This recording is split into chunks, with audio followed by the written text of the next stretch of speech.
લક્ષ્મીજી અને પનોતીજી એક ગામના પાદરમાં આવ્યા કે તમે બે દીકરીઓ સુંદર છો. તો કે ના, એમાં પહેલા નંબરના સુંદર કોણ? તો કે તો મારે પરીક્ષા લેવી પડે. જીતુભાઈ પરીક્ષા લેવાનું શરૂ કર્યું કે લક્ષ્મી માતાજી તમે આવો છો ત્યારે બહુ સારા લાગો છો. પનોતીજી તમે અહીંથી પધારો છો ને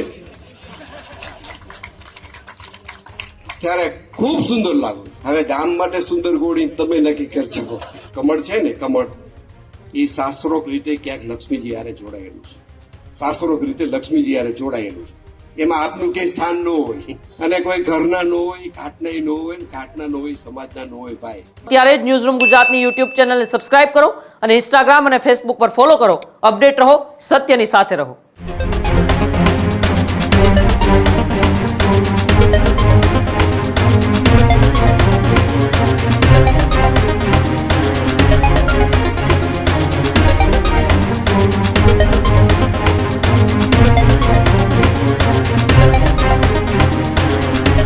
સ્થાનિક સ્વરાજ્યની ચૂંટણીનો માહોલ જામી ગયો છે ને આવતીકાલે મતદાન યોજાવા જઈ રહ્યું છે. પહેલા ગોંડલ ચર્ચામાં છે. જી હા, પૂર્વ ધારાસભ્ય જયરાજસિંહ જાડેજાએ આમ આદમી પાર્ટી પર ગંભીર પ્રહાર કર્યા.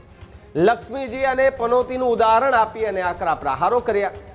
લક્ષ્મીજી આવે ત્યારે સારા લાગે અને પનોતી જાય ત્યારે સારી લાગે તેવી વાત જયરાજસિંહે કરી છે. ગામ માટે સુંદર કોણ એ હવે તમારે નક્કી કરવાનું છે, લક્ષ્મીજી કે પછી પનોતી, એવી વાત જયરાજસિંહ જાડેજાએ કરી. કમળની વાત કરતા કરતા કમળને શાસ્ત્રોક્ત રીતે લક્ષ્મીજી સાથે પણ જોડ્યા છે જયરાજસિંહ જાડેજાએ. શાસ્ત્રોક્તમાં ક્યાંય આપનું સ્થાન નથી. જે ઘરના કે ઘાટના ન હોય એ સમાજના પણ ન હોય તેવી વાત જયરાજસિંહ જાડેજાએ કરી છે. એટલે કે જે ચૂંટણીના છેલ્લા પ્રચાર પ્રસારના દિવસે સભાનું આયોજન, એમાં જયરાજસિંહ જાડેજા છે તેમણે આમ આદમી પાર્ટી પર ગંભીર અને આકરા પ્રહારો કર્યા. પનોતી અને લક્ષ્મીજીનું ઉદાહરણ આપ્યું અને ઉદાહરણ આપતા આપતા આમ આદમી પાર્ટી પર ગંભીર આરોપ કર્યા અને કહ્યું કે જે ઘરના અને ઘાટના ન હોય એ સમાજના ક્યાંથી હોય. એટલે ગોંડલ પર હમણાં જોઈએ છે કે આરોપ પ્રત્યે આરોપ જોવા મળી રહ્યા છે. બધાની વચ્ચે ફરી એકવાર જયરાજસિંહ જાડેજા કે જેઓનું નિવેદન સોશિયલ મીડિયા પર વાયરલ થઈ રહ્યું છે, જેમાં આમ આદમી પાર્ટીનું એ નામ લઈને, એટલે કે આપનું નામ લઈ અને ગંભીર અને આકરા પ્રહારો કરતા જયરાજસિંહ જાડેજા જે છે ગોંડલના પૂર્વ ધારાસભ્ય તે જોવા મળ્યા હતા.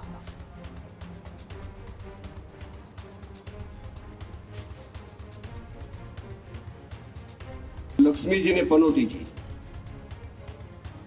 એક ગામના પાદરમાં આવ્યા. દ્રષ્ટાંત છે. લક્ષ્મીજી અને પનોતીજી એક ગામના પાદરમાં આવ્યા. બે બહેનો વચ્ચે સંવાદ થયો. પનોતીજી એમ કીધું કે ભાઈ, અન્ય કોઈ ભાઈને પૂછ્યું, દાખલા તરીકે જીતુભાઈને પૂછ્યું કે હું દેખાવડી બહુ છું, સુંદર બહુ છું. લક્ષ્મીજી કીધું કે એનાથી સુંદર હું છું, હું દેખાવડી છું. એટલે જીતુભાઈ એને આશ્વાસન આપ્યું, દાખલા તરીકે કે તમે બે દીકરીઓ સુંદર છો, બે સુંદર છો. તો કે ના, એમાં પહેલા નંબરના સુંદર કોણ? તો કે તો મારે પરીક્ષા લેવી પડે. એટલે વડીલ માધ્યમ આપણે જીતુભાઈને બનાવ્યું. એટલે જીતુભાઈ પરીક્ષા લેવાનું શરૂ કર્યું. લક્ષ્મીજીને કે તમે આમ જાઓ તો. એટલે લક્ષ્મીજી 5-10 ડગલા આમ ગયા. પછી કે હવે આ બાજુ આવો. આ બાજુ આવ્યા કે તમે આવો છો ત્યારે બહુ સારા લાગો છો. લક્ષ્મીજીને એ રીતે પનોતીજીની પરીક્ષા થઈ કે તમે આમ 5 ડગલા હાલો, આપણે ક્રિકેટની પીચ જેટલા, અને પછી આ બાજુ આવો એટલે હું તમારા બેના માર્ક આપી દઉં. બે બહેનો સામે ઉભા રહ્યા. એટલે જીતુભાઈ જેવા તટસ્થ માણસે બેને ટકાવારી આપી કે લક્ષ્મી માતાજી તમે આવો છો ત્યારે બહુ સારા લાગો છો. પનોતીજી તમે અહીંથી પધારો છો ને ત્યારે ખૂબ સુંદર લાગો છો. મારા માટે તમે બે સુંદર છો. હવે ગામ માટે સુંદર ગોળી તમે નક્કી કરજો. આવે ને એને લક્ષ્મીજી કહેવાય. આપણું આ કમળ છે ને, કમળ એ શાસ્ત્રોક્ત રીતે ક્યાંક લક્ષ્મીજી યારે જોડાયેલું છે. શાસ્ત્રોક્ત રીતે લક્ષ્મીજી યારે જોડાયેલું છે. એમાં આપનું કઈ સ્થાન ન હોય અને કોઈ ઘરના ન હોય, ઘાટના ન હોય, ઘાટના ન હોય, સમાજના ન હોય ભાઈ. બીજું શું બોલું?